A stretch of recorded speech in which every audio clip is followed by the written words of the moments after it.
For me, macaroni and cheese is not macaroni and cheese without the cheese. So it's very important to have plenty of cheese. And that's why I use a lot of cheese. So the first cheese that I'm going to be using is Cracker Barrel extra sharp yellow cheese. The next one is seriously sharp cheese. The next one is another extra sharp cheese, just a great value Walmart brand. And the next one again is Gouda. Those are like the types of cheese that I use. I have a bag of Kobe and Jack. I have a bag of Fiesta Blend. I have a bag of extra sharp. And I have a bag of Parmesan cheese. So all those cheeses are gonna go in the macaroni and cheese. And one of the things that I like about my macaroni and cheese is that some people say you should shred your cheese. I don't shred my cheese, I buy shredded cheese. But I also cut my cheese up in blocks because I like the taste of having to bite into like a block of cheese when I'm eating macaroni and cheese. So that's why I'm gonna be cutting these up by hand, just with a knife in little cubes. Now I'm going to heat my water up to boil my noodles. I put a splash of extra virgin olive oil in the water. I like this one from Trader Joe's. I also add a pinch of sea salt, just a pinch. So while my water is boiling, as you can see, I've gotten all of my stuff out. I shared in the previous clip the cheese that I use. I went ahead and cut up the cheese in blocks. The seasoning that I use, this is consistently the same seasoning. I don't measure anything. I just season to the way it looks and tastes, and that's the way my daddy would season his food. So black pepper, Lowry seasoning salt, low sodium, and then Morton seasoning, all. Never realized that it looked like that on the container. I thought it was Morton's all seasoning, but it says Morton season all. And paprika, and sometimes paprika, whatever you want to call it. And then sometimes I'll put a little bit of this in as well. We shall see. And so I have a little bit left in this container, so I'll use that. And then for, I also need, I can't believe it's not butter. Use whatever butter spread you want to. And then I have 2 sticks of butter to use for my breadcrumb topping. And then I have a Planko breadcrumbs. I have 1 full container and then 2 partial containers here. And while my noodles are boiling, I will cut up my Velveeta cheese as well. I know a lot of people are like, ooh, don't use Velveeta. This is what I use. Some people make a roux. I don't make a roux. This is what I use. Of course, I need milk and 4 eggs. So I'll get those out when I need to get those. I am going to use 3 boxes of elbow noodles. I usually do 2 boxes, but I'm gonna do 3 boxes this time, so I can make more macaroni and cheese. Because what I like to do is put them in different size trays, so they're not just a big tray for like an event, a family gathering. They can be like smaller trays that can be pulled out of the refrigerator to be cooked for dinner. I give my mom a tray. So I've cooked my noodles al dente. You don't want to overcook them because once you bake the macaroni and cheese in the oven, they're going to cook more. So my noodles are al dente, and I'm going to layer them into the pan. So this is the same pan that I cooked the noodles in, and I'm just going to layer my seasoning in the butter. So first is the butter. So now I'm going to put pepper. And I'm gonna shape to my little heart's content. Remember, as I said before, I don't measure anything. I couldn't tell you how much pepper I put in each time I make macaroni and cheese. I just layer it until it's a certain like thickness. And this may look like a lot of pepper, but once you put the milk in the macaroni and cheese, some of the pepper and seasoning are gonna go to the bottom of the pan. This is the Lawry's seasoning salt. I'm gonna put that in. And this is the all seasoning.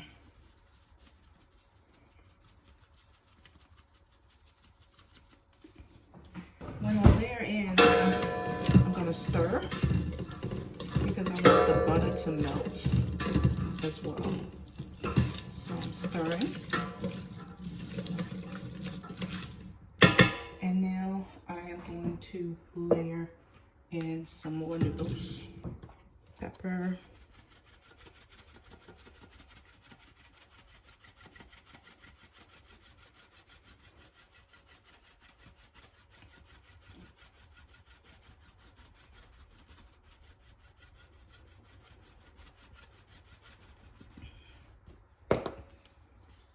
Morton's.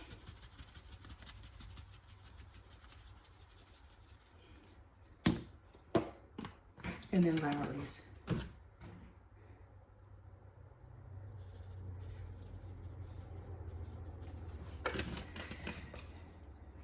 And then stir.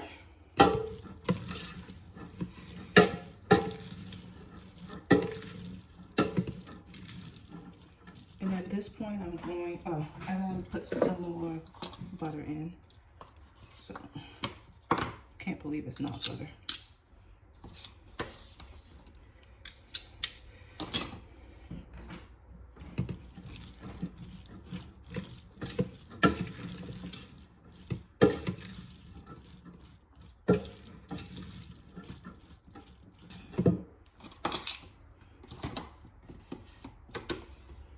I'm just using the rest of the butter that's in this container. And I am going to taste.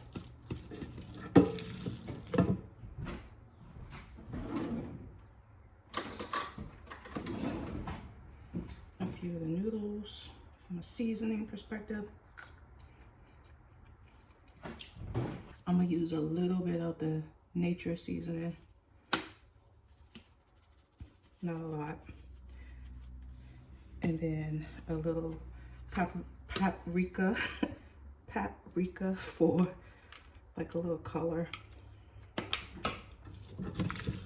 Not a lot. Now it's all seasoned up, and now we want to add the Velveeta.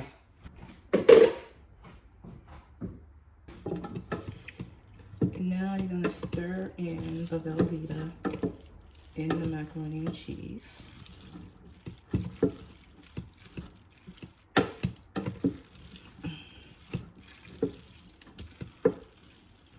Okay.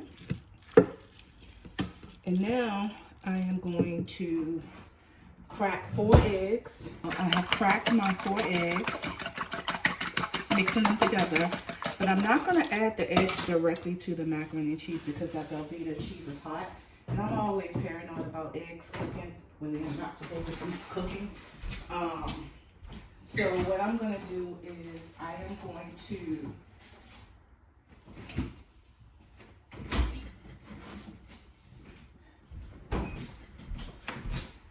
to add milk to my eggs.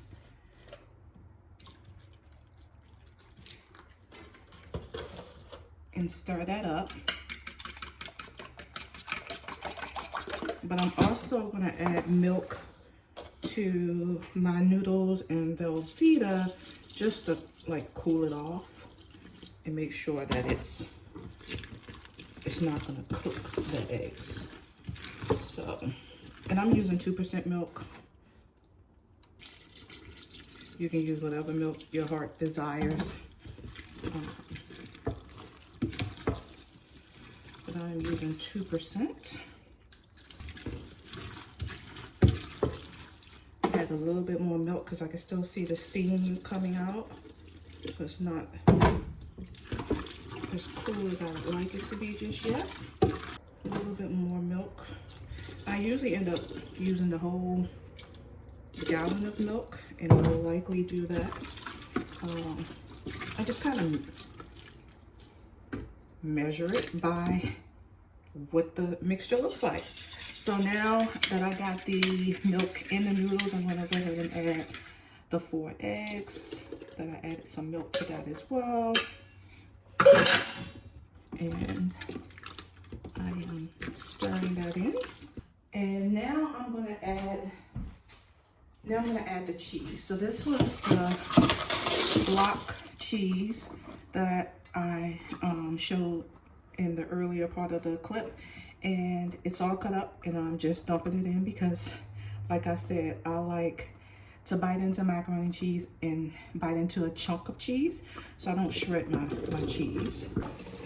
And I'm gonna give it a good stir.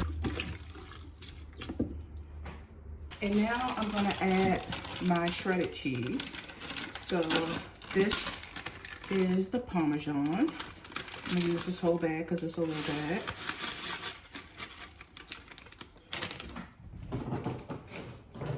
Stir that in. And like I said, what's most important in a macaroni and cheese recipe is the cheese. So to me, that's the most important. And now I'm gonna add more extra sharp cheddar. Not the whole bag, so use about that much. Because this is a 1 pound bag, so 4 cups. I'll probably use 3 cups. And as you can see, as you're adding the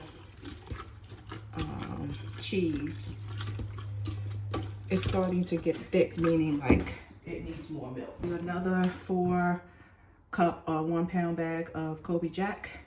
I'm gonna add about 3 cups. And I'm leaving some because I put cheese on the top of my macaroni and cheese as well.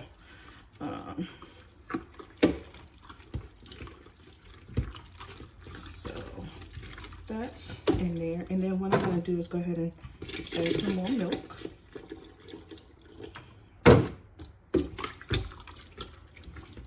Here is the Fiesta blend cheese that I'm going to be adding.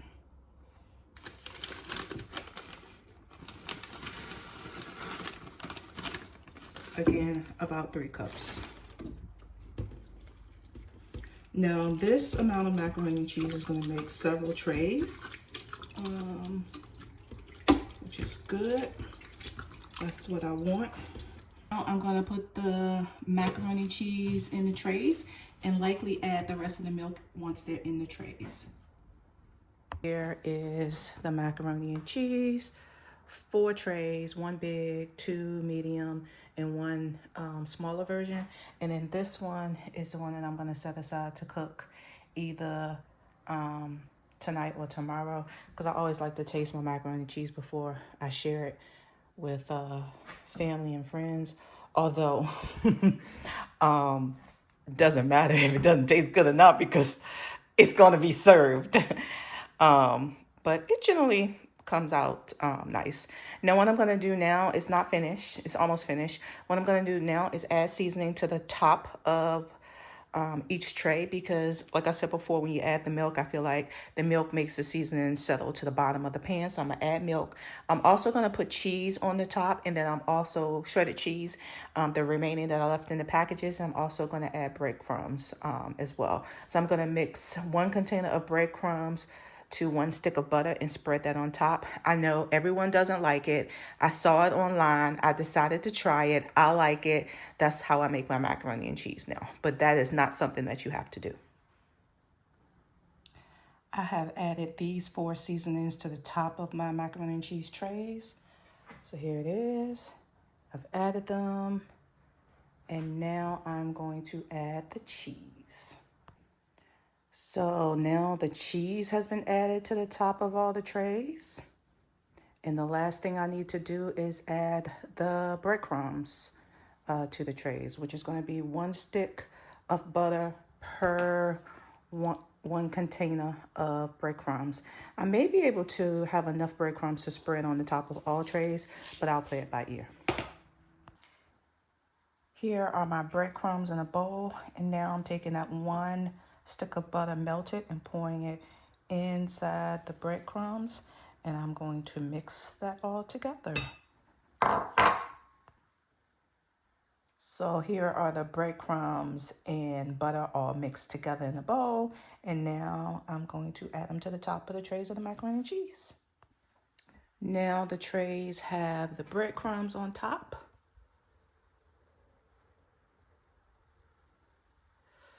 And now they're done. So what I'm going to do now is put the tops on the pans, wrap them up, and put them in the freezer because I'm not cooking these trays today. I'm only going to cook this one either tonight or tomorrow. I'm going to wrap that up in some press and seal and put that in the refrigerator. But these are done. These aluminum trays I used to get from Party City. I like these because they come with tops. So I have a top for this. I'll just write the date and macaroni and cheese on the top so I know when I made it. These 2 trays are from Party City too, but I can't find the tops. Maybe I didn't buy the tops. Maybe they didn't have them, so I'm just going to use aluminum foil. And then this one doesn't come with the top either. So I'm just going to use aluminum foil. And make sure that they're level in my freezer. And then I'm good to go. When it's time to cook these, what I generally do is try to take them out the night before so it can thaw. Doesn't take that long to cook, but you can cook it frozen, just like you would cook Stouffer's frozen as well. But I like to thaw them because they'll cook faster. And generally, I cook it on about 375 or 400 until it's done, which I can't tell you how long it's going to take because I usually just put it in the oven with the top on it. So if I'm wrapping these 2 trays up in aluminum foil, or these 3 trays, I'm going to loosen the edges of the aluminum foil and put it in the oven with the aluminum foil sitting on top of the trays. And I'm going to watch it. And then as the macaroni and cheese starts to bubble around the edges, I'll take the top or the aluminum foil off and let it cook the rest of the way. That's it. That's how I cook it. So I can't tell you how long it's going to take because it all depends on if you freeze it, if it's completely thawed, partially thawed, etc. So just keep a watch on it and go from there. I hope you all enjoy this recipe. Take care.